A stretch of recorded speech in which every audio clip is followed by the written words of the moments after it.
I need to clarify an important point regarding my Days of Noah, Days of Lot video. Some of my viewers thought that I was denying that there would be relative normality at the time of the rapture. Folks, this is absolutely not the case. I agree with my YouTube friends that there will be relative normality at the time of the rapture. We differ only on the details, not on the concept.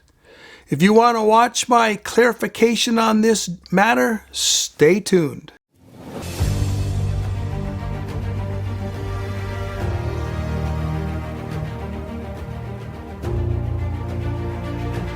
Hi there, I'm Lee Brainerd. Welcome to Soothkeep and another edition of Prophecy in the Crucible. My mission is truth.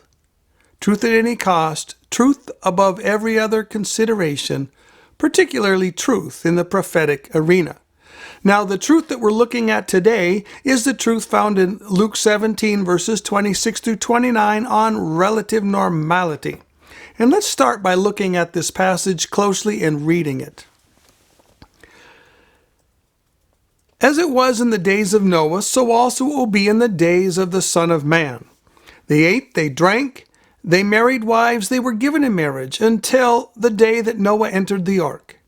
And the flood came and destroyed them all. Likewise, as it was also in the days of Lot. They ate, they drank, they bought, they sold, they planted, they built.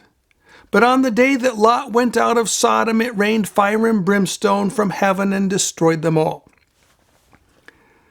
Now, as I mentioned, some folks were confused on my earlier video on the days of Noah and the days of Lot, and they thought that I was denying that there would be relative normality at the time of the rapture. Perhaps this was because I brought in other materials, such as the fact that I pointed out that I believe that the main focus of the context and the main thrust in the passage itself is the second coming. But let's simplify matters here. Let's just set my thoughts on the second coming context, on the second coming connection.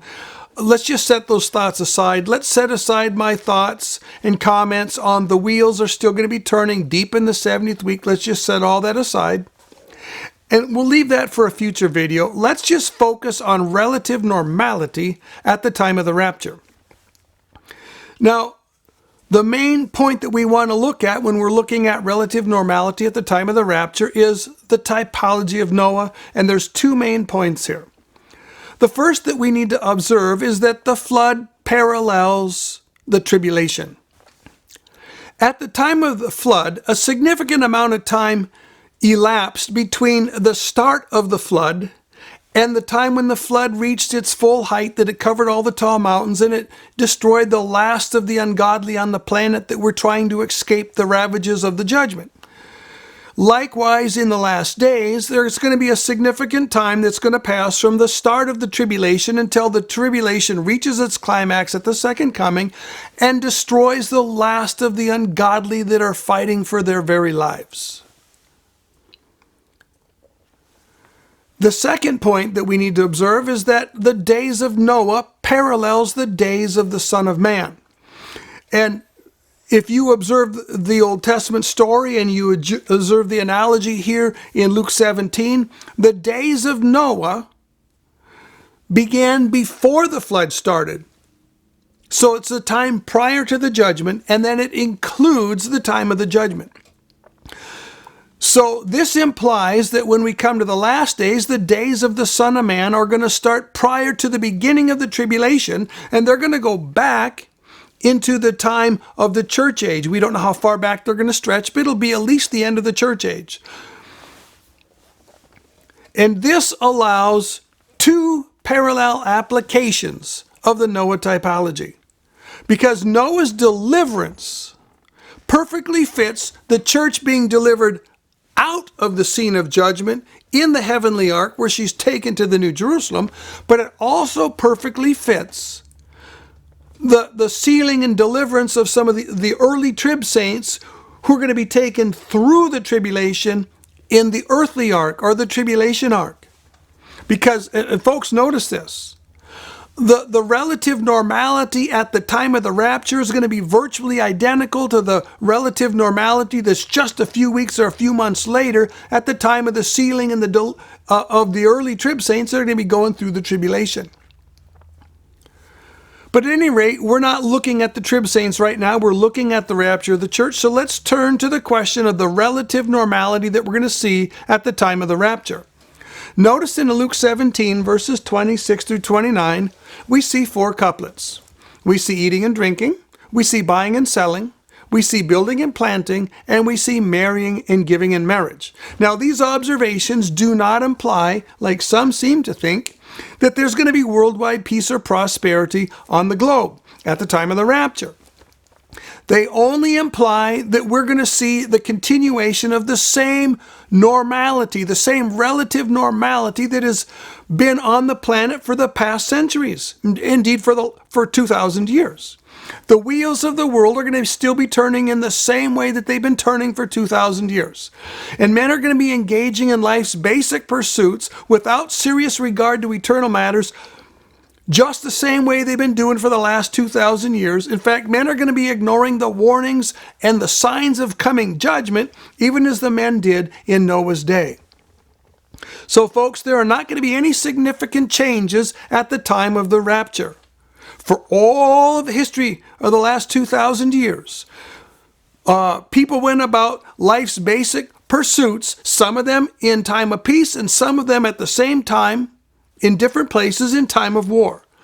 And for all the history of the last 2,000 years, some have been going about life's basic pursuits in vast wealth, others in prosperity, some in modesty, and some in poverty.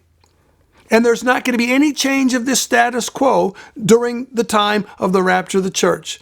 What we've been seeing, this mixture of wealth and poverty and prosperity and ease and comfort with trials and tribulations, it's just been a continual mix for 2,000 years. That same mix is going to be in place at the time of the rapture. Now, what is this relative normality at the time of the rapture going to look like? There are 3 considerations that we need to take under our purview if we're going to inform our perception. The first consideration is the thief in the night. So in your mind, be thinking of the thief in the night passages and other similar passages, because they're all going to shed light on Luke 17, verses 26 through 29. Now, the gist of this thought is that the world is going to be fast asleep, and trouble is going to sneak upon them unawares, just like a burglar sneaking in the middle of the night, and you don't even wake up. The burglar comes in, sneaks into your house, steals stuff and leaves, and you didn't even notice. This is the kind of surprise that's going to be coming upon the world at the time of the rapture.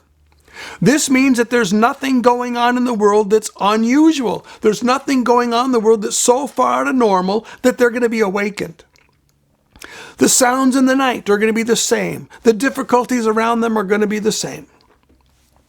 So this means that whatever we're going to see at the time of the rapture in the way of war and conflict and famine and food shortage and things like natural disasters, these all have to stay really close to the same normal localized patterns that we've seen for the last 2,000 years in the church age, particularly the last couple centuries. Events cannot stray outside of these normal patterns very far. Otherwise, they're going to take on characteristics that are more like the tribulation time and less like the normal course of this age. And as long as events going on at the time of the rapture stay within these historical patterns, the world, and folks, by the way, the world is jaded to these normal trials and tribulations that we have. They just learn to ignore them, especially if they're in somebody else's backyard and not in ours. So as long as these events stay within these normal historical patterns, the world is going to continue sleeping. Now, the second consideration that we have to take in mind is that the baseline for the time of the rapture, in other words, the baseline for the relative normality at the time of the rapture, is not the relative normality that's prevailed in America for the last 200 years. It's the relative normality that's prevailed in the world for the last 2,000 years. Folks, the relative normality that we've experienced here in America for the last 200 years is an abnormality. It's not normal. It's an outlier. It's an anomaly. In fact, we currently see America's experience regressing back towards the normal baseline for the entire world, and America's becoming less and less following her own trajectory. Now, what is this baseline that we're talking about? If we examine any century in the last 2,000 years, and we just take the world in sum total, you're going to see that the world is a stormy sea, and it's filled with waves of war and revolution and economic and political upheaval and natural disaster and famine. And these waves are continually washing over the nations. And this baseline over any extended period of time excludes no nation from serious ugly, not even America. Although we have to admit that in the last couple hundred years, especially in the last 100 years, some nations have basically they've fared much better than all the rest of the nations.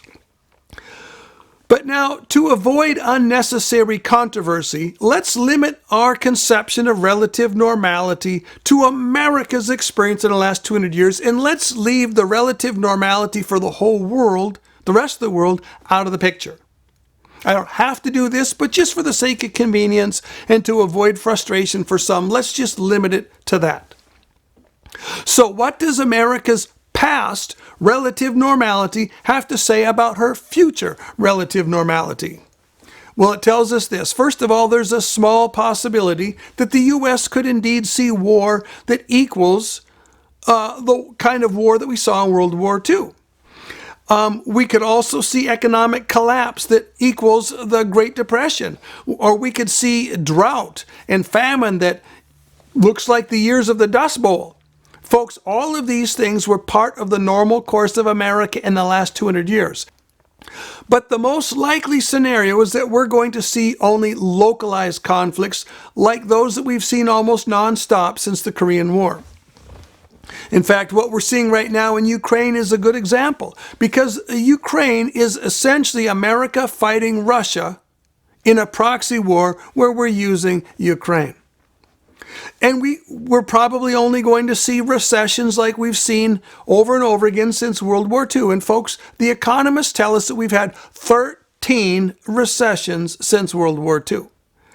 And we're probably only going to see the same kind of droughts that we've been seeing over and over again for the past 4 or 5 decades in the Midwest.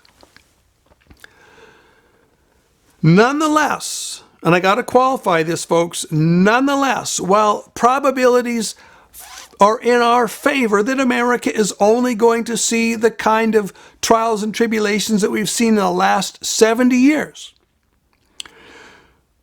there's nothing in relative normality that says that America can't equal or approach any of the painful events that we've experienced in the last 200 years of American history.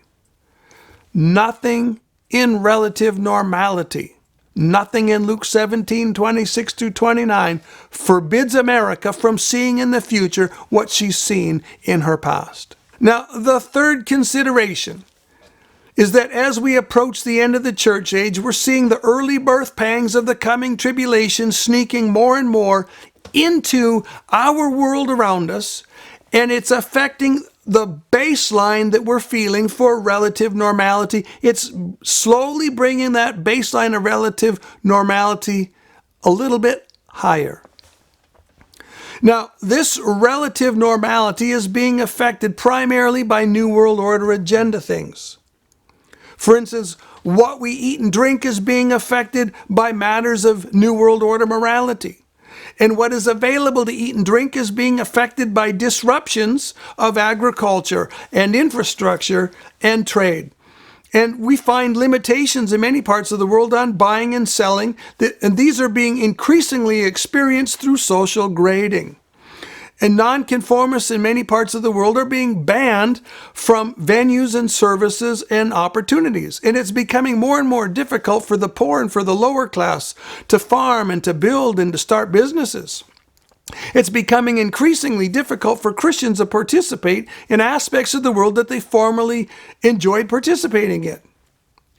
Now, folks, these New World Order encroachments into the church age, they cannot continue for much longer, and they can't continue to expand their footprint much farther without taking us significantly outside of the normal pattern that we've experienced throughout the age and taking us into ground that's approaching tribulation degree and tribulation extent.